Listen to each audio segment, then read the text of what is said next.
Fala pessoal, estamos aqui com mais um episódio do CWPB Podcast. Hoje eu tô aqui com o Marcos, ele é empresário, engenheiro, proprietário da Fotovoltaico Brasil. Marcos, muito obrigado pelo teu tempo, por vir aqui contar a tua história pra gente. Antes da gente começar nas perguntas da entrevista, conta a tua história até tu chegar aqui, o que te trouxe aqui, o que te fez trabalhar com isso que tu trabalha hoje. Bom dia, André. Bom dia a todos.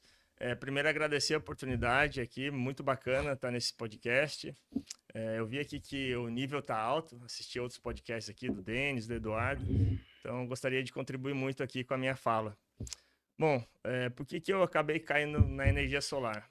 Uma das coisas que me chamou bastante atenção nesse segmento é que ela aborda exatamente o tripé da sustentabilidade, que é uma coisa que, além de entrar na minha parte técnica, que eu gosto, entrou também, digamos assim, no meu coração. Uhum. O que é o tripé da sustentabilidade? Ele engloba o econômico, né? Então a gente faz projetos para realmente dar um retorno financeiro para o nosso cliente, para o nosso investidor. Ele aborda também a outra vertente, que é a ambiental. Então a gente está falando de energia renovável, energia que pode ser gerada sem a emissão de gases poluentes, que é o caso da energia solar. E o outro também que é bastante relevante é a parte social. Então, além de contribuir com projetos que ajudam o meio ambiente, também dão retorno financeiro ao nosso cliente, ele contribui com a geração de empregos muitas vezes de pessoas que nem conheciam essa área de instalação e Uhum. acabam entrando e se apaixonando, né? Embora tenha um trabalho um pouco mais difícil ali, né, de subir no telhado, de certa forma ficar sob o sol, carregar Sim. peso, mas ele proporciona também locais incríveis que a gente conhece durante a nossa jornada como empresa de instalação e traz também para esse instalador, né, que às vezes não tem um ensino muito completo, né, a possibilidade de trabalhar em um mercado em ampla ascendência. Uhum. Então, isso me chamou bastante atenção de entrar nesse mercado. E além, claro, que eu sou engenheiro eletricista, me formei aqui na UFSC em 2010 e acabei usando bastante do meu conhecimento lá aprendido aqui hoje em dia nessa jornada. Antes disso, tu chegou a trabalhar como engenheiro mesmo? O que que tu fazia antes de trabalhar com energia solar? Bom, já tive algumas experiências como engenheiro, mas mais voltado para a área de vendas, né, como engenheiro de Ah, vendas. Eu nunca fui muito do engenheiro de aplicação em si, que ficava ali horas em cima dos softwares uhum. de dimensionamento, né, desde o AutoCAD, como também outros softwares para fazer projetos eletrônicos, Pô, por exemplo. conheço o AutoCAD. Conhece o AutoCAD? Conheço, É cara. uma ferramenta fantástica aí para nós. Conheço. Cara, e isso foi uma transição de carreira que tu fez pra trabalhar? Porque tu trabalhava com vendas, mas não era nessa área de energia solar, ou era? Não, não era. O começo da minha carreira, né, tirando os estágios que eu fiz na Intelbras, na Riso, que são empresas aqui de Florianópolis, eu trabalhei bastante na empresa familiar, né, cujo meu pai é o sócio majoritário. Ela fica lá em Taubaté. Inclusive, Taubaté é a minha terra natal, é no interior de São Paulo. E lá eu aprendi bastante sobre não só a parte eletrônica, mas também a parte de engenharia, né? Todo o processo de desenvolvimento de produto, processo de produção também, Uhum. né? Na parte fabril para a construção de produtos. Só que ali o viés do meu trabalho foi mais na parte comercial. Então, lidar com clientes e também fazer a prospecção de novos negócios a partir dessa possibilidade.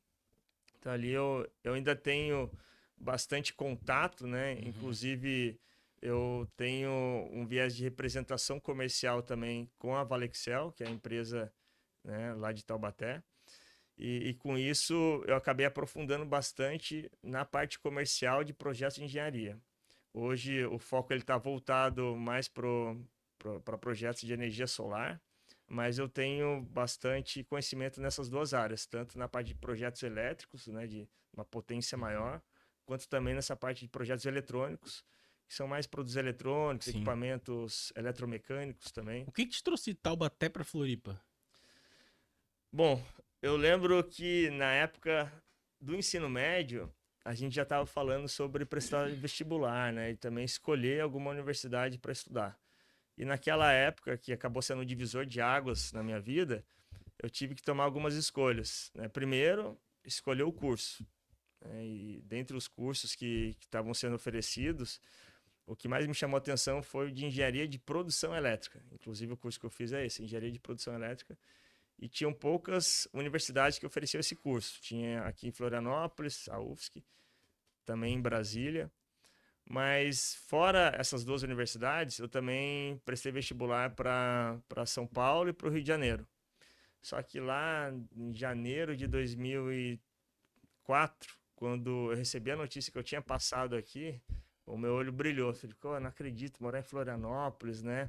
A cidade já era bem falada naquela época e tinha mais o viés ali de uma cidade turística, com praias, um povo catarinense que sempre também foi bem falado. Então isso me chamou muita atenção e as coisas acabaram convergindo. Então em 2004 eu vim para cá, né, para Florianópolis, comecei meu curso aqui, né, fiz toda a graduação na UFSC e desde então me apaixonei pela região, né, acabei fincando raízes aqui, casei, tenho meu filho que mora aqui também. Então, desde então eu vi que Florianópolis realmente é um celeiro de boas oportunidades. Me chamou muita atenção toda essa atmosfera de agregar boas pessoas para cá. E isso fez com que eu morasse aqui e estou aqui até hoje, né? Cara, é uma virada, né? De Taubaté pra Florianópolis. Pô, mas também não tinha uma escolha muito difícil, né? Escolher tipo, na Sim, Brasília e Florianópolis. Pô, não vai escolher nada difícil, né? Tipo, Floripa sempre. sempre, sempre. Cara, e aí, esse curso que tu fez em engenharia de produção elétrica, qual é o fim dele? Tu vai trabalhar com o que especificamente? Porque tu foi para depois tu foi para uma área que pode ser, tu usa a engenharia, obviamente, mas uma área muito diferente do que eles pregam para tu fazer no curso, ou tem a ver uma coisa com a outra?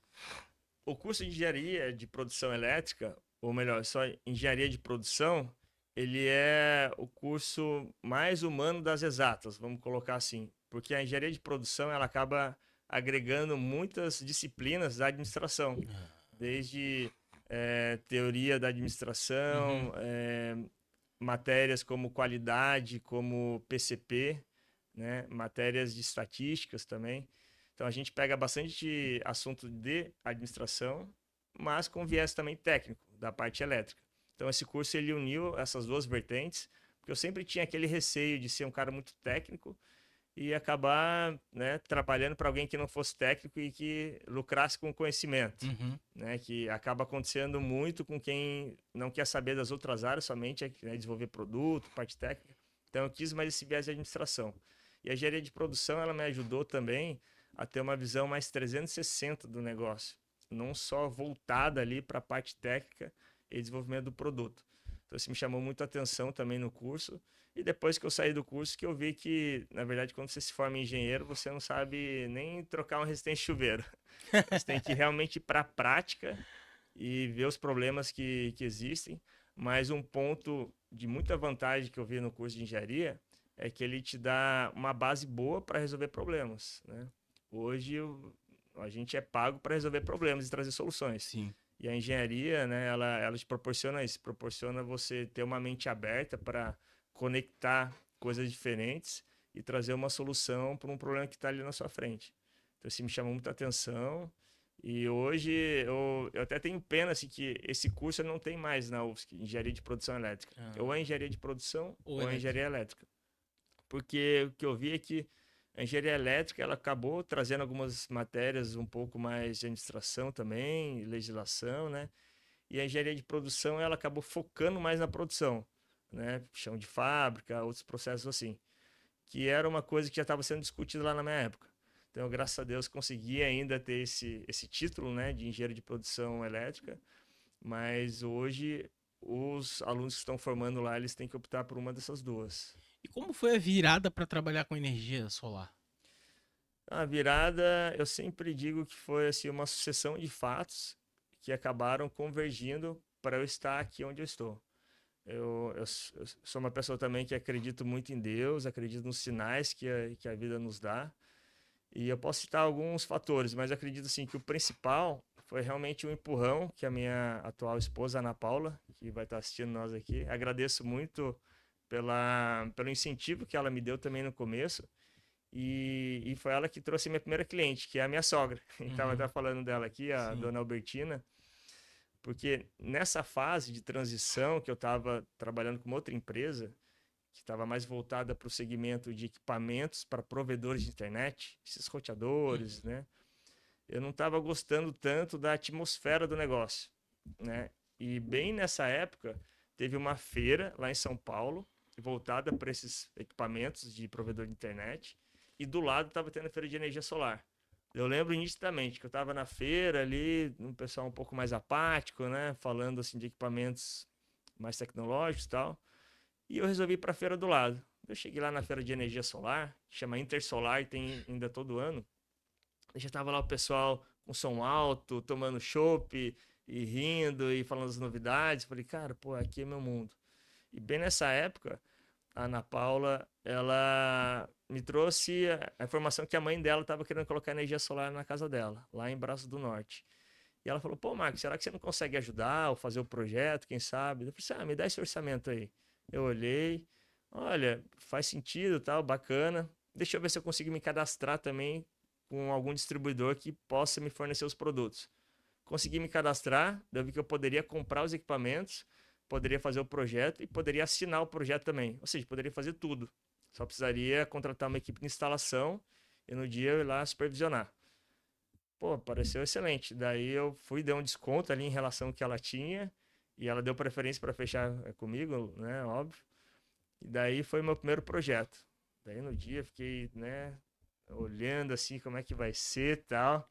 E por incrível que pareça, sempre tem uns sinais assim que a gente é posto à prova, né? Pô, será que você vai querer seguir mesmo ou não? Daí bem nessa primeira instalação, a equipe de instalação que eu contratei, que já tinha feito outras também, levou um novo técnico lá e esse técnico ele acabou caindo do telhado dentro da sala da minha sogra e caiu no sofá, sabe? Não aconteceu nada com ele, só quebrou um pouco do forro de PVC ali, né, da sala. Então, assim, não foi um acidente grave, nada, mas, pô, já teve, assim, Placa cara, é um inicial. pack inicial. Pô, será que é isso mesmo, Uhum. né? O que eu tenho que cuidar, que eu não tenho que cuidar? Daí, a partir daí, eu vi que, pô, tudo bem, aconteceu isso, a gente resolveu, passei por essa provação. Cara, agora ninguém me segura mais. Daí eu comecei. Daí a gente começou falando com os amigos, parentes, foi fazendo um fechamento aqui, outro lá, e a empresa foi engrenando. Contratei algumas pessoas também no início, para me ajudar tanto na parte técnica, quanto também na parte comercial, e fomos crescendo, né? Tivemos também uma sorte de estar no momento certo, que foi ali 2020, 2021, Uhum. onde muita gente estava querendo colocar energia solar, né? E faltavam empresas. Então, tivemos bastante demanda. Tivemos alguns percalços no caminho, né? Tanto questão de equipe em si, quanto algumas baixas na vendas, né? Fluxo de caixa. Uhum. Mas fomos enfrentando isso daí dia a dia. E graças a Deus, estamos firmes e fortes aí no mercado. Quando tu me falas que tu vai numa casa e tu falou assim, pô, fui na minha sogra e o telhado desabou. Basicamente isso. Cara, como é que se dá uma instalação da placa? O que que tu olha? Tem casa que dá para instalar, tem casa que não dá? Como que funciona isso? A gente tem, assim, eu fui obrigado a aprender um pouco da engenharia civil, até para avaliar estruturalmente como é que é cada telhado, Uhum. né? Então, alguns telhados lá, vou dar um exemplo. Você já viu uma telha fibrocimento, tipo essas telhas Eternit, mas Sim. tem um modelo de 4 milímetros que ele, cara, se você olhar para ele, já quebra. Então, em alguns casos, a gente orienta o cliente, olha, tem que Trocar a trocar o telha. telhado, trocar a Ah, telha, deixar algo mais resistente aqui para aguentar essa pressão. sim. Alguns casos também a gente faz um cálculo dos pilares, né, junto com um engenheiro civil calculista, Uhum. mas dizer que 90% ou 95% dos casos que nós pegamos aqui das residências e até dos pequenos comércios tem essa viabilidade estrutural. Entendi. Porque a placa em si, por mais que ela pese ali em torno dos seus 30 quilos, ela não é um peso concentrado, como uma caixa d'água, por exemplo, que fica Hum, no telhado. Ela é distribuída. sim. Se a gente pega um sistema maior, que vamos aplicar ali 3 toneladas em cima do telhado, mas numa área de 100, 150 ou 200 metros quadrados, o peso concentrado ali é muito baixo. Então, como ele está todo distribuído, o risco de ter algum dano estrutural é pequeno. Né? Entendi. É, porque eu fico pensando assim, né? Às vezes tu pode instalar num imóvel novo, que hoje em dia vários não tem mais aquele telhado tradicional, né? Uma coisa que agora as pessoas estão fazendo laje ali, principalmente aqui no bairro que a gente tá. Pouco se vê casa construindo com aquele telhado tradicional, caído, com telha Sim. mesmo. Agora é a lajezinha ali e seja o que Deus quiser que aquela laje não, para não dar nenhuma infiltração. É, essa mudança de padrão construtivo também te ajuda? Ou uma coisa não tem nada a ver com a outra? Essa mudança de padrão construtivo não faz com que as casas estejam mais propensas a ter a placa? Hoje o que a gente precisa, basicamente, no sistema solar, é, ter incidência de sol no telhado. Aham. Né? Mas eu vejo que tem uma tendência aí dos arquitetos de fazer aquelas casas meio quadradas, Parece um assim, né? caixote, né? Que coisa É, feia. é até assim, tem uma estética agradável, muita gente gosta, prefere, porém ela tem aquelas platibanas laterais que nem sempre deixam o telhado 100% com incidência de sol durante o Uhum. dia. Então aquilo às vezes atrapalha um pouco, mas a gente já está acostumado a trabalhar com algumas perdas por sombreamento nos sistemas fotovoltaicos. Isso é uma coisa muito comum de ter, né? Porque a maioria das casas elas não são projetadas para o sistema solar, elas são projetadas para outras coisas. Sim. Então a gente se adapta ao que tem, né? Às vezes até tem uma árvore bonita ali na frente, mas que faz sombra. Então você não vai mandar o cara tirar a árvore dali por conta do sombreamento, né? Então a gente vai fazendo algumas análises para achar o que a gente chama do filé do telhado Uhum. e sabendo que tem alguns pontos de sombreamento. E quando tem alguns pontos de sombreamento que realmente interfere bastante na geração, o que a gente faz é adicionar mais placas para que com essa quantidade maior de placas conseguimos atingir aquele resultado lá de geração. Entendi. Cara, essa questão dos pontos de sombreamento que tu falou ali, isso se dá quando a tua casa é muito perto de um prédio que tem aquela tapa o sol naquela hora do dia, ou a casa é muito baixa, tipo no morro ela é mais baixa, tem as coisas mais altas que... Como que tu dribla isso daí só com placa ou tem casa que tu não consegue instalar por causa disso? Se é uma casa que tem muito sombreamento, que realmente inviabiliza comercialmente, ou melhor, financeiramente, economicamente o projeto, a gente acaba descartando, né? Uhum. Descartando em termos, né? A gente fala para o cliente encontrar um outro local. Né? E se ele não tem outro local, a gente vai atrás. Pode, por exemplo, comprar uma chácara em Maruí, Uhum. né? Que é concessão da Sim. mesma concessionária que é a Celesc. Pode ir uma casa de praia, às vezes, ou pode até alugar um telhado de um terceiro e Uhum. jogar todo esse crédito de energia para lá. Mas na maior parte das vezes a gente consegue. A energia solar é um sistema de crédito? O sistema de compensação. Como que funciona? É importante falar sobre isso também, que é o seguinte: o sistema de compensação foi o que realmente viabilizou o sistema fotovoltaico como a gente conhece hoje, o on-grid. Uhum. Antes de 2012, você tinha que gerar energia na sua casa, jogar para um banco de baterias e utilizar essa energia excedente à noite. Inviabilizava, porque as baterias estavam caras, o sistema ele não era totalmente durável, porque as baterias, depois de um tempo, elas perdem a vida útil delas. E além do que, você ainda ficava suscetível a algumas oscilações assim e poderia ficar Uhum. sem energia. 2012 para cá, foi regulamentado pela ANEEL, só regulamentado, não foi, assim, não tem uma lei aprovada no Congresso igual a gente tem hoje, né? Mas mesmo assim, já deu start.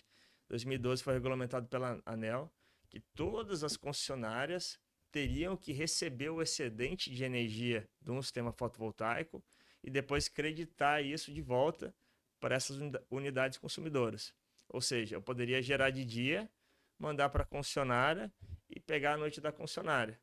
E eu iria pagar só a diferença, né, do que eu injetei na rede e do que eu peguei de volta. Então, ali na tua fatura iria aparecer lá, consumi 500 kWh, mas vou pagar só R$ 30 ou Uhum. R$ 40. Sim, E entendi. não 400, R$ 500 que eu teria que pagar se eu pegasse totalmente dela. Uhum. Então, isso revolucionou o mercado, daí veio o boom de projetos. Mas ainda assim, 2012, 2013, até 2018 mais ou menos, o retorno do investimento ele estava não muito atrativo. Aliás, a minha primeira experiência com energia solar, e o meu sistema mais antigo, é de 2016. Então, naquela época, a gente já estava estudando sobre energia fotovoltaica e começamos a fazer algumas instalações. Só que o payback, né, o retorno de investimento, era em torno de 7 anos. Então, muitos investidores, pô, muito longe e tal. A gente tentava até vender para um velhinho ali, cara, nem sei se eu vou estar vivo. Então, ficava meio difícil, né, de conseguir um alto volume de vendas. Aí eu até me afastei, né, fui para essa empresa que eu comentei, de equipamentos de provedores de internet. Mas daí lá em 2019, quando realmente foi fundada a Fotovoltaico Brasil, a gente já começou a ter um retorno mais rápido, né, de 4 a 5 anos. Isso aí deu uma acelerada. E hoje o retorno está em torno de 2 a 3. Né? Isso estou falando aqui para nossa região. Bahia, outros lugares assim, o retorno é até maior. Que lá tem mais incidência de sol e uma tarifa mais cara. Então tem projetos lá, 1 ano e meio já se pagou. Caramba. Né? Na Bahia, Ceará, Rio Grande do Norte também, é bem bacana. Então, conseguir trazer mais essa análise de investimento para um ponto bom para o cliente, né, de 2 anos, viabilizou o sistema. E o sistema que realmente fez com que tudo isso acontecesse foi o sistema de compensação, que está em vigor até hoje, né? Esse sistema de compensação, vou te perguntar aqui porque eu não entendo mesmo. Vamos dizer que eu tenha produzido, até me perdoe as palavras que para mim é muito difícil isso. Vamos dizer que eu tenha produzido R$ 10. Mandei para a concessionária esses R$ 10. Se eu gastei 20, eu tenho esse 10 de crédito e pago só 10? É exatamente assim que funciona? Isso, exatamente assim. Exatamente assim. Claro que tem algumas particularidades que não é exatamente um para um, né? Sim, só um exemplo. O crédito funciona dessa forma. Sim, você mandou R$1 e como que tu manda isso? É pela rede? Como que funciona? Pela rede. Você virou um microgerador, ou o que a gente chama de prosumidor, que seria um produtor mais consumidor, né? Eles inventaram alguns termos assim. Sim. E quando você vira um microgerador, você faz um acordo com a concessionária, no caso aqui a nossa Celesc, e nesse acordo já está incluso a colocação e instalação de um medidor bidirecional. E esse medidor bidirecional vai fazer 2 contabilizações. A primeira de quanto você consumiu da rede e a segunda de quanto você injetou para a rede. No final do mês, no sistema de faturamento, eles vêm lá. Ele consumiu 1.000, mas ele mandou 900. Então ele vai pagar 100. Ele consumiu 1.000 e mandou 1.200. Então ele vai pagar só 0. Vamos colocar 0, mas na verdade tem a taxa mínima. Passa a tarifa básica ali, né? Tarifa mínima. E 200 vai ficar para os próximos meses. Aí ele vai compensando quanto for.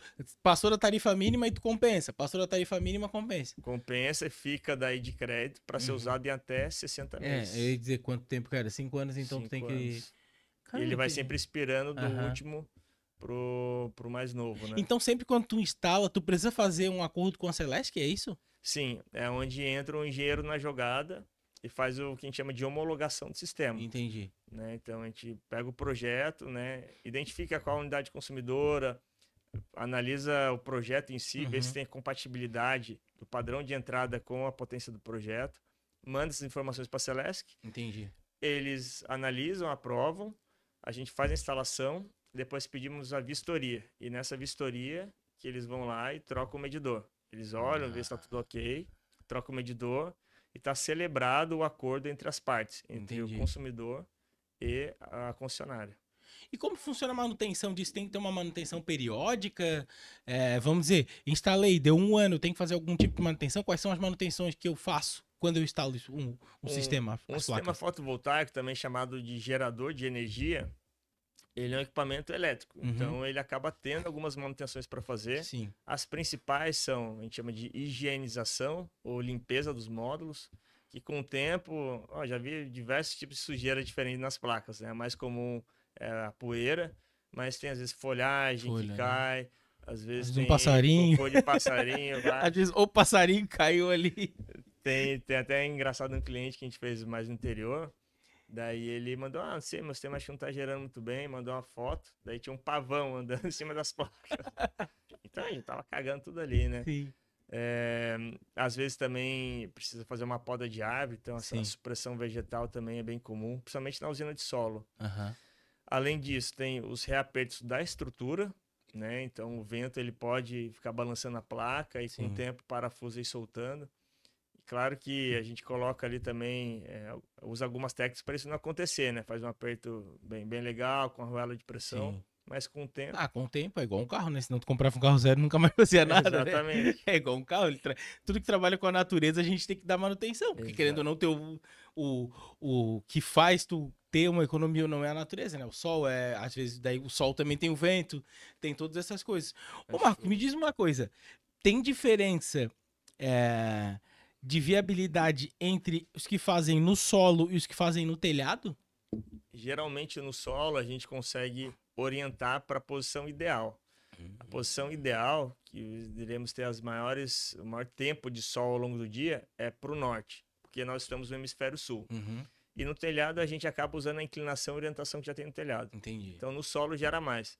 Porém no solo você tem um pouco mais de custo por conta da estrutura. Ah, é mais caro para fazer A no solo? estrutura de solo, né? Você tem que fazer sapata, colocar uma estrutura metálica que vai mais aço Aham. ali. E no telhado, como a gente já usa a própria estrutura do telhado, a quantidade de material de estrutura é menor. Entendi. Aí vamos supor, tu tem um cliente que mora aqui, vamos dizer, sei lá, mora num apartamento. Ele tem um sítio. Ele tem como fazer no solo do sítio e transportar esse crédito para a casa dele do apartamento ou só para casa que daí ele tá lá no sítio, vamos dizer? Não, ele tem. Ele tem? Claro que tem algumas regras, Sim. né? A principal é que tem que ser sobre a mesma área de concessão da concessionária. Uhum. E por incrível que pareça, aqui em Santa Catarina a gente tem várias cooperativas. Claro. Eu sei porque a minha irmã tem um sítio em São Pedro de Alcântara, então eu sei que lá não é Celeste, Não né? é É outra. Celeste, né? É Cerege, se eu não me engano, lá. Cerege, tem Sebranorte, Serpalo, Aham. Segral. Então eu não posso, por exemplo, eu tenho um sítio em São Pedro de Alcântara, eu não posso dar esse crédito na Palhoça. A princípio, não. Entendi. Só se tiver um acordo entre a Cerege e a Celesc, que Entendi. você possa fazer esse vínculo. Entendi. Algumas concessionárias compram da Celesc, cooperativas, e Uhum. outras cooperativas já compram direto da usina ou da Eletrosul. Entendi. Então, daí, quando eles compram, não da Celesc não dá, mas quando eles compram da Celesc dá. Mas o que é muito comum, assim, é um cliente que mora no centro, no apartamento, e tem uma casa de praia lá na Daniela. Uhum. Aí coloca lá na praia e joga os créditos. Ah, Então a legal, gente tem, cara. ou tem um parente, ou os pais, Aham. né? Por exemplo, recentemente a gente fechou com um cliente que ele mora num apartamento no Pantanal, mas os pais moram numa casa em Barreiros. A gente instalou nessa casa em Barreiros e está jogando quase 100% dos créditos para ele. Interessante, também pegando um assunto mais sobre energia, e até me chamou a atenção, né? Por que esse cliente ele queria um projeto tão grande, sendo que as duas contas são baixas? É porque ele vai começar a instalar um banco de dados, vamos nem chamar banco de dados, vamos chamar como um sistema bom, vários computadores para Pra poder, minerar Bitcoin? não para minerar Bitcoin, mas para gerar um processo para IA. Né? Então, ao invés de ele usar os servidores da Amazon, ele vai criar O dele. um servidor em casa para poder fazer todos os cálculos ali, Sim. resolver todas as questões do processamento da IA que ele está construindo para reduzir o custo, né, de processamento fora. E com isso, né, ele mostrou lá a potência dos equipamentos, computadores. Então, a conta dele vai ser de R$100 para uns 2.500. Aham. Então, ele já previu isso. E ele falou, cara, assim, só faz sentido eu ter tudo isso se eu tiver energia solar. Né? Se eu ficar comprando energia da rede, não faz sentido eu não Sim, usar servidores da Amazon, Google Cloud, Sim. por exemplo. Então ele vai montar essa estação de processamento e já colocou energia solar ali. Então começa a abrir possibilidade. Você comentou ali de mineração de criptomoeda. Também tivemos um outro cliente assim. A casa dele não tinha um consumo tão relevante, quer dizer, antes dele fazer mineração não tinha. Daí ele começou a minerar criptomoeda lá e a conta dele disparou. Daí ele resolveu contratar energia solar. Até quando a gente tava vendo a instalação lá, os vizinhos, pô, mas pra que tanta placa nesse cara? O que esse cara faz, sabe? Já fica de vizinho, já te confia, né? E eu me interessei também pelo negócio, porque eu Uhum. fui descobrir, tinha mês lá que ele lucrava R$12.000 com mineração de Ethereum. Uhum. Parece que agora não tá mais tão boa assim, né? Eu não sou muito especialista Também da não sou área. muito, não. Mas ele tinha meses lá que pingava 12 mil, 10 mil, 8 mil. Só que ele tava pagando uma conta de 2.500. E agora a conta dele tá ali uns R$ 200. Caramba. Né? Então a gente fez um sistema bem grande lá, bem robusto. E a máquina dele lá girando. Carro elétrico, para quem tem carro elétrico em casa, isso também faz diferença ou o carro elétrico não gasta tanto? Faz muita diferença. Entendi. O carro ele é proporcional ao teu uso, né? Entendi. Então, assim, se eu roda bastante como Uber, você precisa ter um carro elétrico ali, desculpa, ter um sistema fotovoltaico para baratear mais seu custo. Agora, se roda pouco, né? Daí o consumo não é tão alto. Geralmente eu falo que vale a pena, mas olhando para o lado do cliente, você tem que fazer essa conta. Ah, rodo bem pouco, tal, talvez não valha a pena. Sim. O que eu vejo é que o carro elétrico, ele tá realmente uma febre, né? Tá tendo cada vez mais. E o viés do carro elétrico hoje não é só tanto pela economia. Claro que para Uber, para pessoas assim que querem economizar, tem. Mas tem muito carro de luxo que é elétrico. Né? Tem Porsche, Volvo. Sim. E daí imagina que você tem um carro elétrico de luxo, você não tá nem aí pro tarifa de energia, mas o local que você vai, você quer ter um carregador lá. Ah, vou pôr um Costão do Santinho. Imagina se o Costão do Santinho não tiver carregador. Nem sei se tem lá, mas provavelmente tem. Provavelmente tem, é. Mas se não tivesse, pô, já não pega esse público. Se não tiver, tu vai entrar numa roubada, dependendo, porque a Santinha é longe pra caramba. Exatamente, né? Então, eles querem ter esses pontos comerciais para também estabelecer uma conexão com esse público de luxo. Entendi. Então, tá tendo esse viés. Por isso que eu tenho visto, assim, eletropostos em postos de gasolina que não tem tanto movimento quanto, por exemplo, no shopping, no Starbucks, né? Na Madeiro. Esse dia eu tava vendo até um dado, né, da relação de postos de carregamento entre a China e o Brasil, e o cara tava explicando por que o carro elétrico nunca vai dar certo no Brasil, né? E eu fiquei pensando no que o cara tava falando. Tava explicando assim, cara, enquanto, sei lá, vou dar um número aqui que eu não lembro o número assim, enquanto na China tem sei lá quantos, no Brasil tem 10, vamos dizer, uma proporção assim. Daí o cara falou assim, e pra gente melhorar isso, a gente precisaria mexer na rede de energia, mexer nisso, mexer naquilo. Eu assim, caramba, cara, é tudo, tu tem que mexer em muita coisa pra que tu expanda ainda mais. Porque aqui no bairro é até comum, tu vê. Hoje eu passei ali por uma casa e tinha lá, o carro tava sendo carregado e tal. Mas como tu falou, já é um carro de luxo. Já não é mais um carro... O mesmo ponto, vou te dar 2 pontos desse aqui. Eu passei por uma casa, não foi não ontem, foi ontem quando eu tava correndo. Eu passei por uma casa, o carro tava carregando. E esses dias eu tava voltando do treino e no Dimas ali no Estreito tem um ponto de carregamento. Tinha um cara que tava com um carro esse de entrada, acho que é o Dolphin, Mini Dolphin, enfim, tava carregando ali. Eu fiquei pensando, agora que tu falou, me veio na cabeça assim, cara, a diferença de tu ter a possibilidade de ter isso em casa, quando tu tem um carro elétrico, quando tu não tem isso em casa, porque tu fica na roubada praticamente, né? Fica na roubada, tem gente até andando com um gerador, gasolina, como se fosse o step, porque esse carro fica na rua, você bota o gerador ali, carrega a bateria, anda mais um pouquinho. Marcos, qual que é a validade de uma placa? Tem validade? De tempo em tempo tu tem que trocar? Não. Não? Ela tem uma duração longa. Em torno aí de uns 30 anos, mais ou menos. Fazendo as manutenções. Fazendo as manutenções. Então, assim, é uma coisa que põe lá e esquece, basicamente, né?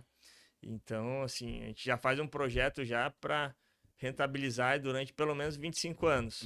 Que é uma garantia de geração que o próprio fabricante da placa dá. Mas voltando no assunto do carro elétrico, né? Que isso daí realmente está uma onda do momento. E que eu tenho visto é que está em consonância com os integradores de energia solar. Então, assim como nós trabalhamos, outros também estão olhando esse mercado para ter essa congruência. E a tendência agora é ter cada vez mais carregador com carro elétrico, mais energia fotovoltaica. Entendi. Eu até acredito que no futuro, acho até que isso já foi ventilado lá na Tesla, não sei muito bem como é que tá, a ideia é de você comprar um carro elétrico e ter energia grátis. Ou seja, você vai ter vários pontos de carregamento com energia solar ao longo do território. Você vai pagar mais caro no carro, mas todo lugar ali você vai carregar... Sabe que a Volvo tem isso, né? A Volvo tem lugar que só carrega carro da Volvo. É uma parada dessa maneira. Sim. Então, vamos dizer, naquela loja da Volvo que tem ali no Estreito, ali tu só carrega Volvo. Tu não carrega outro carro. Tu pode carregar no Dimas na loja da frente. Mas na Volvo tu só carrega Volvo. Então a Volvo tem isso. justamente para não sobrecarregar a rede dela, vamos dizer assim. Eles fizeram isso, que foi nesse negócio de carro que eu tava ouvindo, o cara tava falando assim, ó, parece que tem um cartão ou alguma coisa assim, tem um sistema que tu vai lá, tu cadastra teu carro tal, e tu, como proprietário de carro Volvo, tu consegue carregar lá. E em outros lugares também, mas outros carros, outras marcas não carregam ali. Eu vi também bastante. Eu não tenho Volvo ainda, mas o que eu vi é o seguinte: ou você tem um Volvo e carrega lá sem nenhuma burocracia, ou se você não tem um Volvo, até existe compatibilidade, mas você tem que preencher um questionário e nesse questionário basicamente por que que você não tem um Volvo? E quando que você pensa em comprar um Volvo? Sim, Daí passa. compra um Volvo e carrega aqui. Daí depois de uma análise ali, eles liberam para você Cara, é muito. carregar, pagando bem caro também, né? Eu achei muito interessante, assim, deles, né? De estratégia deles, porque, pô, cara, compra um Volvo aqui e vem ser feliz. Exatamente, cara. Compra um Volvo e vem ser feliz. Cara, isso é. Bastante. Me diz uma coisa, Marcos. Tu tens instalado, o teu público é mais casas antigas ou mais casas novas, ou ele é mesclado nisso daqui? Tem pessoas que estão procurando mais isso, são de casas que já têm muito tempo de uso, sei lá, 10, 20 anos, ou casas que estão fazendo projetos recentes, 1, 2 anos? Ou já que estão iniciando com um projeto já para compor? Eu não tenho muito bem esse dado, mas eu creio que, assim, é igual, sabe, das duas partes. Casas novas, é legal que a gente já consegue até dar uns pitacos ali na obra e falar, passa um cano para um eletroduto por aqui, deixa esse telhado um pouco mais inclinado e tal, que é legal. E as casas antigas que eu vejo, que a gente não tem muito o que fazer, né, porque já está montada, mas a gente também tem feito bastante.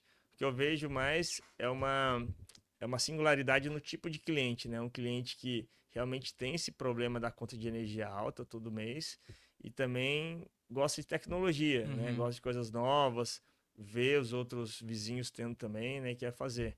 Então, esse tipo de cliente que costuma ter mais aderência ao sistema fotovoltaico. Entendi. E independente se ele tem casa nova ou não. A gente tem algumas parcerias com arquitetos que dá bem bacana, porque daí dentro do projeto já se engloba Já isso. engloba isso. E se a gente tá falando aí no projeto residencial de uns 15, 20 mil, vamos ter uma média assim. O cara tá fazendo uma casa de R$ 1 milhão, o que é 20 mil, né, para 1 milhão? Sim. Então já coloca, já se livra desse problema aí futuramente. Já deixa. Esse dia eu tava vendo uma casa, eu tava vendo, sei lá, acho que era no YouTube. E aí, tinha na casa assim, ó. Eu disse, cara, por que o cara não colocou um elevador nessa casa? Eu fui pesquisar quanto que era pra colocar um elevador na casa, né? Cara, eu acho que era, sei lá, 100 mil, vamos dizer, 100 mil, 150 mil. Assim, ó. Pô, pro cara que gastou 2, 3 milhões, já vai tudo ali na mesma. Agora, pro cara que não tem pra colocar, já fica mais difícil. Assim, opa, pô, daí já tem que fazer um gasto a mais, até tanto pra placa mesmo. E tu me falou uma coisa interessante, cara, que é a primeira coisa que eu olho quando eu vou ver um imóvel, que eu tô procurando imóvel, é a posição solar. E eu não tinha isso que tu me falou assim, ó, que a casa era feita meia Deus dará, que o arquiteto engenheiro ele fazia o projeto sem olhar muito a posição solar. Sim. Assim, caramba, cara, como pode alguém fazer um projeto? Eu olho pra posição. Esses dias eu fui, a gente foi ver um apartamento e eu olhei assim, daí eu olhei, fui no apartamento, olhei, deu assim, tá, não, esse apartamento aqui, esse sol que o corretor tá falando aqui não pega aqui. Porque tem uma coisa, de poucas coisas eu entendo, mas o sol no apartamento eu entendo, porque eu vivi num apartamento que eu pegava, o meu quarto, pegava sol a tarde toda. Isso é bom. O sol passava assim no meu quarto. Não mofa nada, né? É uma delícia. Era uma maravilha. Então, e a minha mãe me ensinou, ela assim, ó, sempre quando tu for ver uma casa, um apartamento, presta atenção em como pega sol nesse lugar. Se é manhã, se é tarde, se é noite. Aí fui ver uma outra casa, eu tava na casa, era 10h30 da manhã. Tava batendo o sol na piscina. E o corretor falou, não, que pega muito sol à tarde e tal, não sei o quê. Saindo da casa, eu falei pra minha esposa, essa piscina não pega sol à tarde. Olha só, a gente tá 10h30 aqui. Nossa, como é que tu sabe isso? É só tu pensar. A gente tá aqui 10h30. Pra chegar na tarde, o sol tem que andar mais 3 horas. Pra chegar ali, 1h da tarde. 1h da tarde, o sol já tá batendo na frente da casa, pô, então na piscina não pega. Aqui o cara pode até falar que pega, mas vai ser bem difícil. Então eu não imaginava que tu tinha essa dificuldade, cara. Porque pra mim é muito lógico assim, na minha cabeça é muito lógico. Eu vou construir uma casa, a primeira coisa que eu vejo é a posição solar. Sim, e a gente olha bastante a posição do telhado, inclusive, né? Então, uma das coisas que eu olho na casa, primeiramente, é ver a orientação do telhado. Então, no próprio celular tem um aplicativo ali já, que já me diz onde é o norte. Então já vejo a posição do sol. Eu sei que no inverno ele deita um pouco, né? Uhum. Então uma sombra que não tem no verão vai começar a ter no inverno, Sim. por exemplo. Mas ali eu já consigo ter um parâmetro se é um telhado bom, muito bom, médio ou ruim, Uhum. né? E daí, a partir dali, a gente consegue ter as possibilidades. Mas esse lance de ter o sol batendo em casa é uma coisa que no Brasil não é muito falada, mas na Alemanha, por exemplo, você não pode fazer uma construção onde sombreia o telhado do vizinho, né? Tem uma proibição aí, porque é como se fosse um direito adquirido. Entendi. E eu até tive uma situação recente aqui no Campeche, que o cliente ele entrou ali numa briga judicial com uma construtora que estava fazendo um prédio do lado da casa dele e ia sombrear o telhado Acabou? dele. E ele tem as placas lá, tem um Aí sistema acabou o sol, acabou ele acabou querendo tudo. mostrar o estudo, né? Como é que Aham. seria o impacto. Cara, isso teria um impacto aí pelo menos uns 30% da geração dele, por conta do Entendi. prédio ao lado.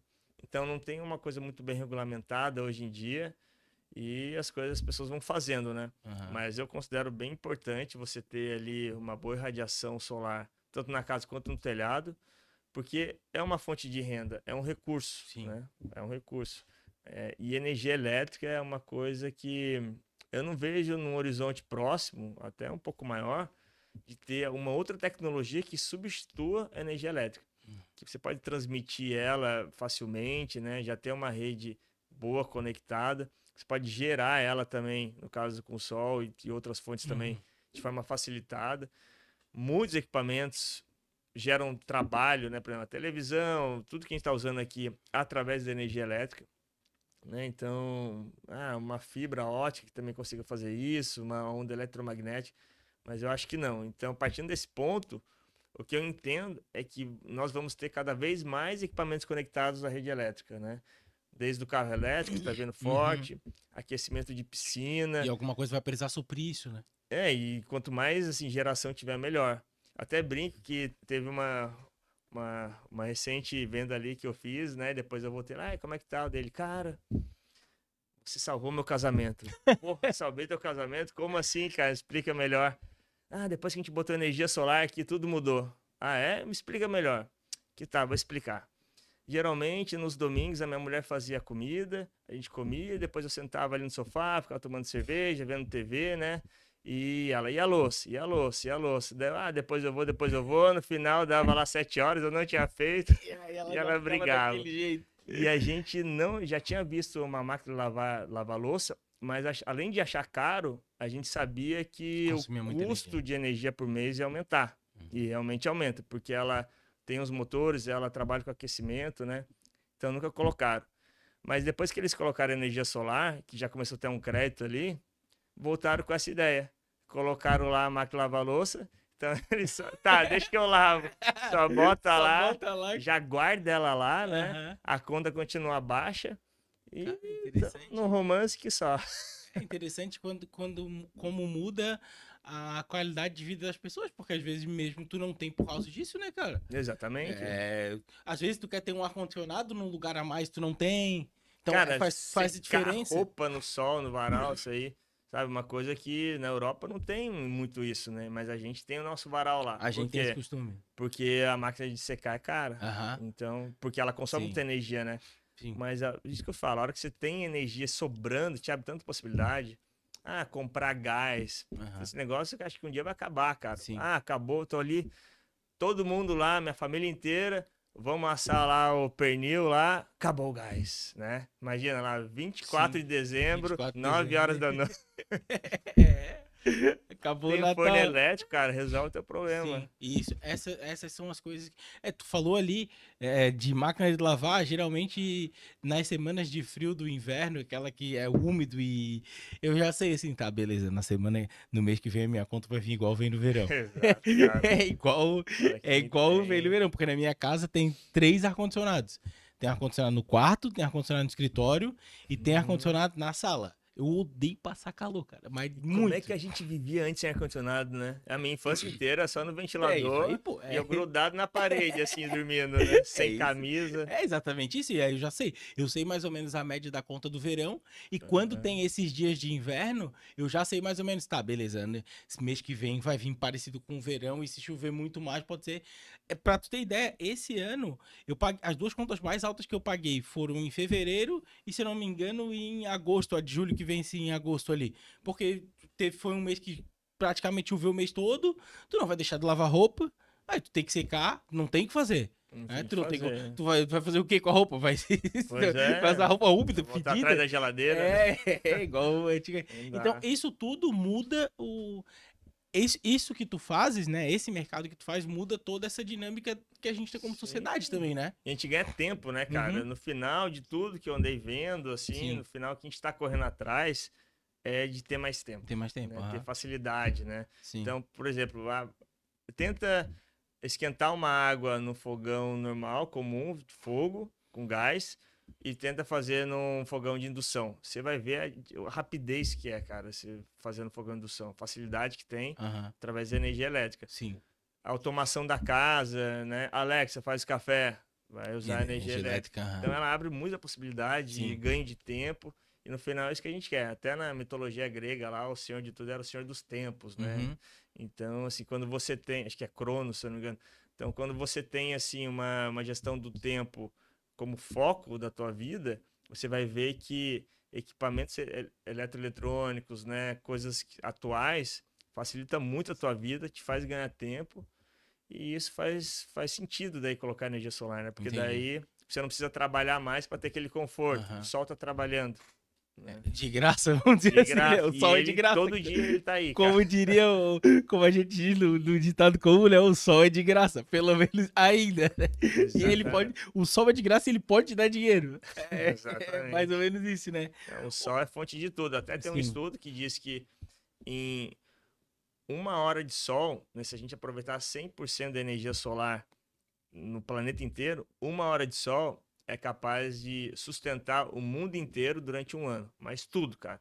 Desde carro, Caramba. residência, o ano inteiro. Pra você ver a quantidade de energia que tem do sol. Aham. Só que a gente aproveita Pouco. pouco e também os equipamentos têm eficiência ali de 20, 30%, né? Mas se a Entendi. gente conseguisse aproveitar 100% da energia do sol, em 1 hora seria suficiente para abastecer o mundo inteiro. A placa é 20, 30% da energia 20 a que. 30%. Como é que a gente vê a eficiência de uma placa? É pela área. Uhum. Então, em 1 metro quadrado, ele teria que ter uma potência de 1000 watts. Uhum. Eles pegam isso baseado na linha do Equador, que é Sim. onde tem uma incidência maior. Então, se essa placa, né, de 1 metro quadrado gera 500 watts, então ela teria uma eficiência de 50%. Porque as placas hoje elas são um pouco maiores, então, assim, pela área e pelo que ela gera, as mais eficientes em torno de 23%. Mas mesmo assim já está bem atualizado, porque as primeiras, inclusive esse sistema que eu tenho lá de 2016, a eficiência era de 17%. Caramba, quase nada comparado Então, hoje. Vamos dizer que 50% a menos. e assim, evolução de 0,1% exige uma quantidade assim de tecnologia, investimento em P&D Uhum. muito grande. Pensa que na China lá tem pelo menos 1 milhão de gênios e alguns deles estão trabalhando nas tecnologias de Para aumentar essa fotovoltaico eficiência. para aumentar um pouquinho. Então eles fazem uma célula diferente, aplicam um material novo, extraem um material novo lá e mistura e dá certo. Daí isso vai evoluindo, né? Para conseguir um ganho um pouquinho maior. Essas placas vêm da China? A maioria delas, sim. As Hoje melhores vêm da China? a gente tem algumas fábricas aqui no Brasil, acho umas 2, 3. Uma delas é da BYD, que também é chinesa, Sim. então, né? Mas ainda assim é daqui. Aham. Tem a Senge, tem mais umas outras. Estados Unidos tem algumas, Turquia, Índia, Alemanha, mas te diria que uns 80, 90% do mercado É está na chinês. China. A China é incrível, Caramba. cara. Eu fui para lá em 2013 e vi o que é a China, assim, em termos de gente para trabalhar, cultura. Eles, pra você ver, é tanta gente para trabalhar que a gente foi no restaurante lá, era uma pessoa para pegar o pedido. Essa pessoa, ela passava o pedido para uma outra que levava o pedido até lá ao bar. Daí essa pessoa do bar enchia a caneca. Então, assim, 3 pessoas vão fazer o trabalho que um garçom aqui faz, Uhum. né? Porque eles têm muita gente. Então, assim, tudo para eles lá é mais fácil de produzir. E sem contar que pela cultura deles, não sei se é imposto ou é assim mesmo, eles estão acostumados a ter uma margem de lucro pequena ao longo da cadeia. Uhum. Enquanto aqui no Brasil, o cara joga 15, 20, 30%, lá eles jogam tipo 2, 5% em tudo. Então, desde o cara que extrai a matéria-prima até o que faz a exportação, uma sequência de margem de lucro pequena, que no final o preço fica muito competitivo. Entendi. E além disso, a China ela tem uma cultura diferente, né? Aqui no Brasil, assim, por exemplo, Floripa, vamos colocar. Ah, tinha um terreno, daí, né, construiu 2, 3 casinhas, acho que faz sentido passar uma servidão aqui. Daí bota a servidão espremida, tudo cheio de curva, né? Daí a cidade vai crescendo assim. Lá não, eles vão, pegam essa área aqui, fazer uma cidade aqui. Começa a Planejam pavimentar. a cidade, né? Pavimenta tudo, traz, agora é só esperar que as pessoas venham morar, né? Os trem-bala lá deles Uhum. também, absurdo. Você consegue ir de Shenzhen a Xangai, assim, coisa, sei lá, acho que dá mais de 1.000 quilômetros, você consegue ir em poucas horas, 6 horas. Entendi. Né? Caramba, Então eles têm uma industrialização muito forte, então Aham. fica difícil competir.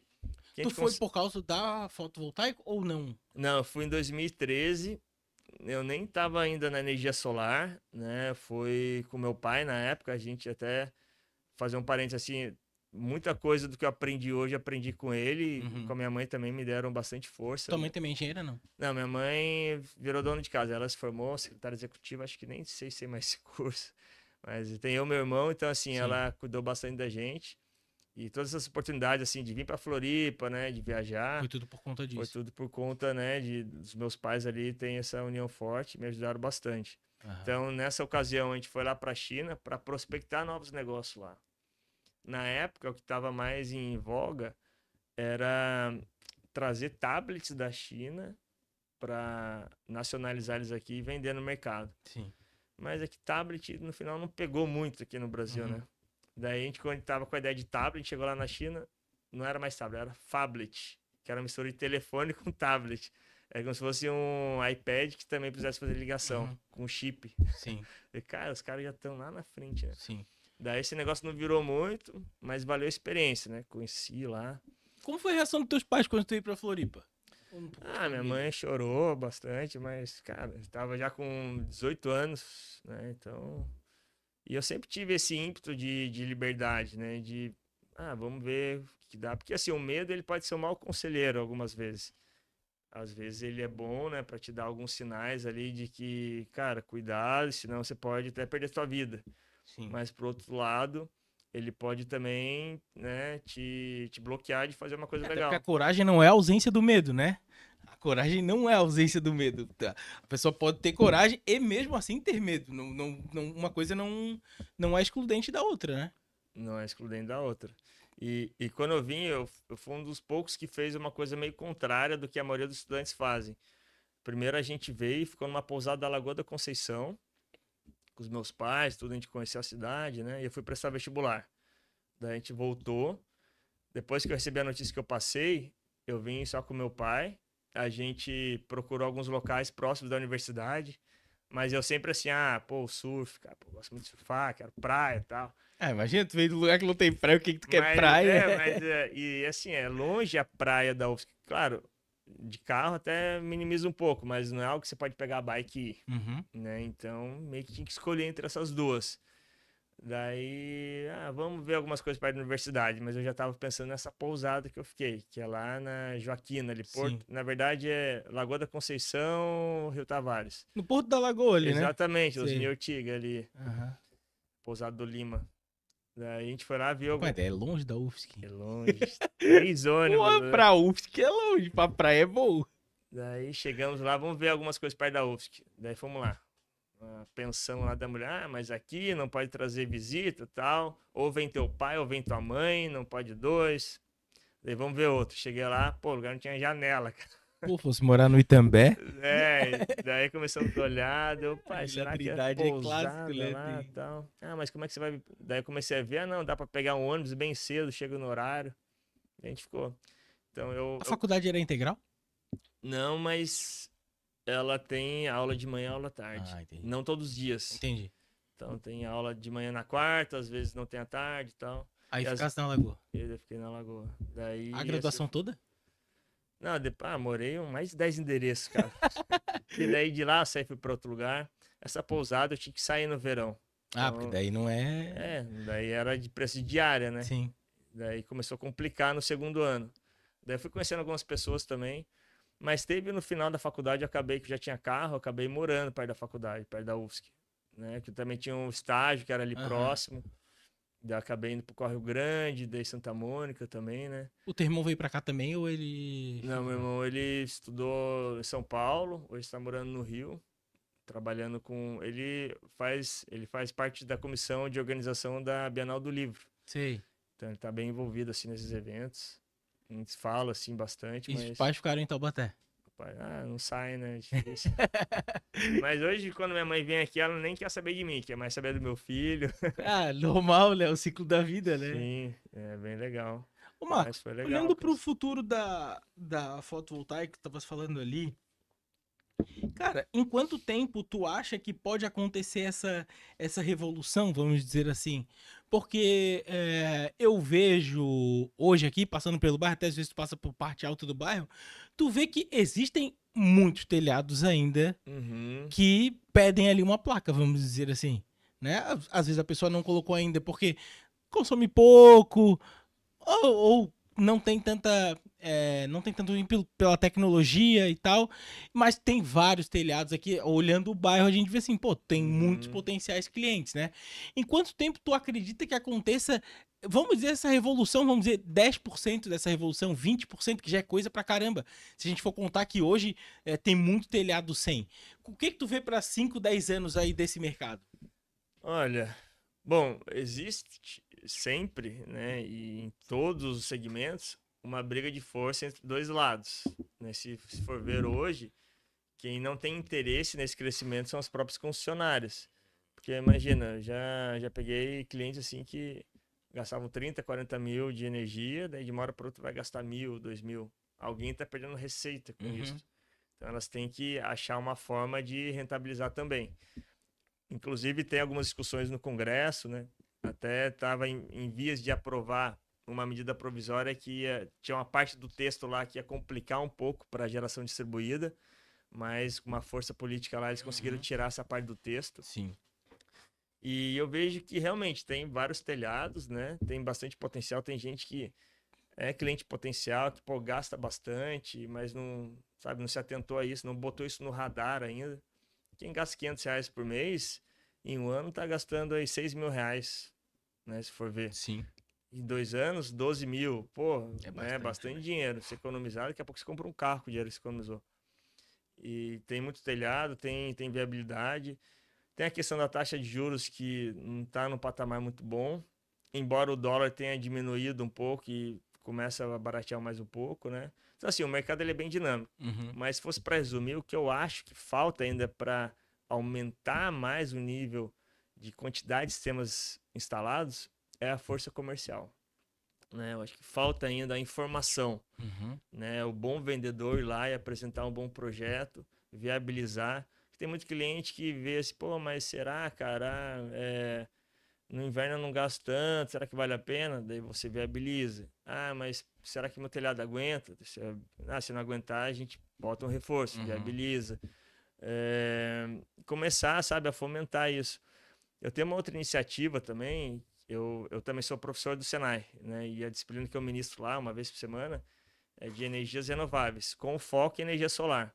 Então a ideia é levar informação, né? E de repente também ampliar um pouco o escopo desse trabalho para trazer isso um pouco mais no nível do ensino médio, né? Trazer mais gente conhecendo, trabalhando e quem sabe até empreendendo, né? Porque hoje em dia a barreira de entrada para entrar na energia solar não é grande.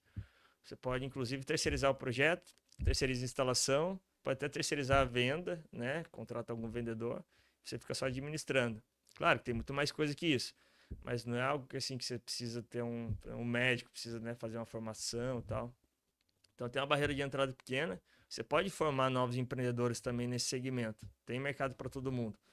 Mas o que eu vejo é que hoje ainda falta mais divulgação, né? É uma bela oportunidade que a gente está tendo aqui, né, para falar para as pessoas sobre energia solar. Mas tem muita gente que não sabe como é que é.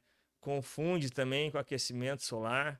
Já teve vezes já que eu andei, sei lá, 30 quilômetros, cheguei lá, ele queria, na verdade, era colocar um aquecimento solar, não era nem fotovoltaico.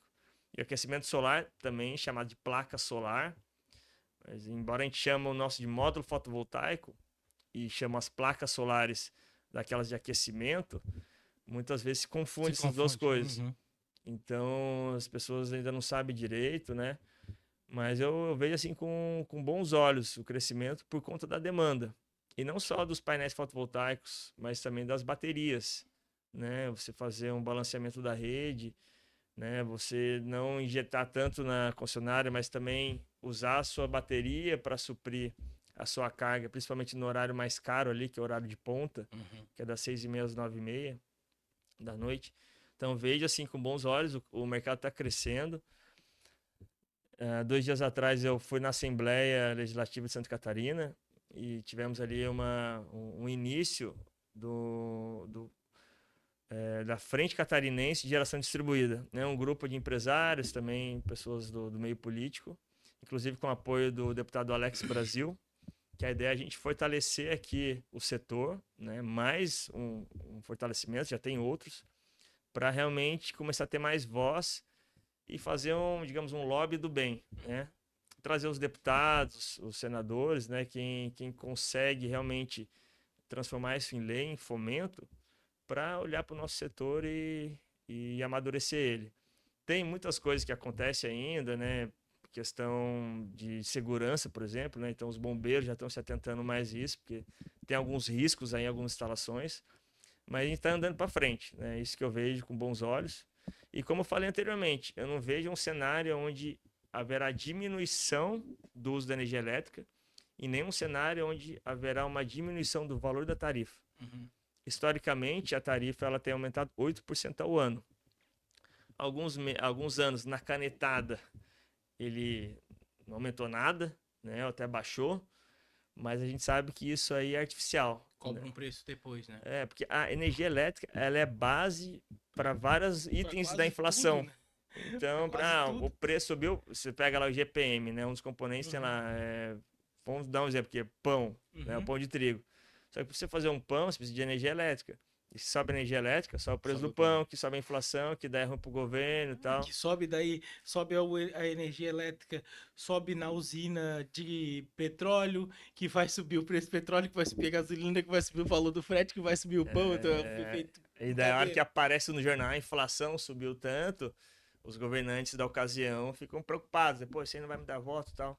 Então teve uma ex-presidente aí, que está lá na China já. Tá, foi bem longe, graças a Deus. Ela, na canetada lá, baixou pra caramba assim, o preço. Os funcionários se viraram, mas depois veio a conta. Né? Depois eles cobraram de volta porque tiveram prejuízo. E como é uma concessão, então eles têm força ali política para brigar com quem deu essa canetada para conseguir o estorno, né? Sim. Então não adiantou nada. A gente tem no mercado de energia que chama como se fosse um preço base, como se fosse a Selic na taxa de juros, chama de PLD. Hoje ele está em volta de uns R$200, até preciso pesquisar novamente, mas ele já foi de 80 e já foi 800, né? Então assim, toda essa variação é conforme essas canetadas que eu comentei, mas também com a escassez hídrica também pode influenciar, né? Mas historicamente a gente vê um aumento do custo de geração de energia, né, do custo da tarifa, que é repassado para nós, e a gente vê com bons olhos aí esse retorno de investimento, né, com uma melhora cada vez mais, né, com o custo de equipamentos caindo através da atualização tecnológica, né, desenvolvimento tecnológico, as tarifas indo cada vez mais caras e o aumento do consumo de energia, né. Entendi. Marcos, muito obrigado pelo teu tempo, cara. Muito obrigado pela explicação que tu me deu aqui sobre a energia, né? Que não é aquecimento solar. Pegando o gancho que tu falou. Eu entendo quase nada desse mercado, mas achei muito interessante a forma com que tu expôs aqui. E para quem vê o podcast vai entender melhor sobre como funciona de fato, porque, como tu falou ali, a desinformação acho que é o maior inimigo de vocês, muito mais até que uma canetada do governo ou qualquer outra coisa, porque se a pessoa não se informa direito do benefício que ela pode ter, e como aquilo pode retornar para ela, quais são as formas, por exemplo, tu explicou ali o sistema de crédito, eu não fazia ideia como era, porque na minha cabeça, como que eu vou colocar, de leigo, como que eu vou colocar uma placa no meu terreno, vamos dizer aqui no Jardim Eldorado, e ter crédito no Caminho Novo, por exemplo, sabe? Então, para mim isso não fazia sentido nenhum, que foi uma coisa que tu explicou aqui, que agora eu entendi. Então, muito obrigado por isso, por essa explicação. Novamente, quem ver o podcast vai conseguir entender muito melhor desse mercado, até te procurar, né, para saber a viabilidade de um telhado ou a viabilidade de um terreno para fazer o projeto e ter essa economia que tu falas aí, que hoje é o que a gente busca, né? A gente busca economia porque a gente vive um tempo em que as coisas estão caras, então que a gente consegue economizar, nem que seja daqui 1, 2 anos, ter um pouco do olhar de longo prazo, vai ter o resultado, a gente vai conseguir comprar outra coisa. Tu testou o exemplo do carro ali, por que não? Porque uma pessoa às vezes pode ter uma conta muito alta, numa família que tenha 2, 3, 4 filhos, por mais que hoje não seja mais tão normal, mas ainda existem. Então existe um mercado que tu pode explorar de uma forma muito boa, e com essa explicação que tu deu, eu acredito que fique mais fácil, até para tu indicar para um cliente ver e dizer assim, ó, cara, tu vai ver isso aqui, tu vai entender tudo que eu tô te falando. Então, pra gente finalizar, Marcos, deixa um recado aí para quem tá procurando essa tecnologia, para que não tenha medo disso, porque é seguro, que também é uma das coisas que a gente fica assim, tá, mas será que é seguro? Será que pode acontecer alguma coisa? O que pode acontecer? Enfim, deixa um recado para quem vai ver o nosso podcast e vai te procurar para que coloque no seu telhado e tenha uma economia de energia aqui. E mais uma vez, muito obrigado pelo teu tempo. Obrigado, André. Obrigado a todos aí pela oportunidade. Eu acredito muito que nenhuma palavra volta vazia, né? Então, essa oportunidade aqui da gente poder explicar o que é energia solar, com certeza vai entrar na cabeça de alguns aí e quem sabe tocar o coração para poder dar esse primeiro passo. A questão de economia realmente é bem importante, tá? Se a gente fizer uma conta rápida aqui, quem gasta R$500 por mês, em 5 anos vai ter gasto R$30 mil com energia, né, da concessionária. Né? Convencional. Então, assim, não perca mais tempo, né? Se você tem esse consumo de energia, pense em aumentar esse consumo de energia ao longo dos anos, é uma escolha inteligente colocar energia solar da sua casa. Ficaria muito honrado se puder participar desse processo, com certeza. A nossa empresa já tem mais de 5 anos de experiência no mercado, né? Temos aí mais de 200 clientes satisfeitos. O que tem de demanda também a gente consegue atender de forma bem rápida e ágil. E como último recado também, eu quero empoderar também para quem quer trabalhar nesse setor, sabe que é um setor pujante, que cresce cada vez mais, né? A pessoa que tem interesse em aprender mais sobre energia solar também pode conversar com a gente. Eu adoro falar sobre esse tema, adoro ensinar outras pessoas também como entrar no mercado, como conhecer os equipamentos, distribuidores, e acredito que tem espaço para todo mundo. Como o André citou mais cedo aí, quando a gente olha num rooftop aí de um prédio, a quantidade de telhado que a gente vê e que não tem energia solar é absurda, né? Então tem muito, muito trabalho para ser feito. Quanto mais pessoas estiverem unidas nesse setor, ele vai estar mais forte. Mais uma vez agradeço aí a oportunidade. Tamo junto. Valeu, querido. Obrigado. Pessoal, esse foi mais um episódio do CWP Podcast. Sai na terça-feira, meio-dia. A gente espera vocês lá no canal para curtir, compartilhar e se inscrever lá no nosso canal. Valeu, até o próximo episódio.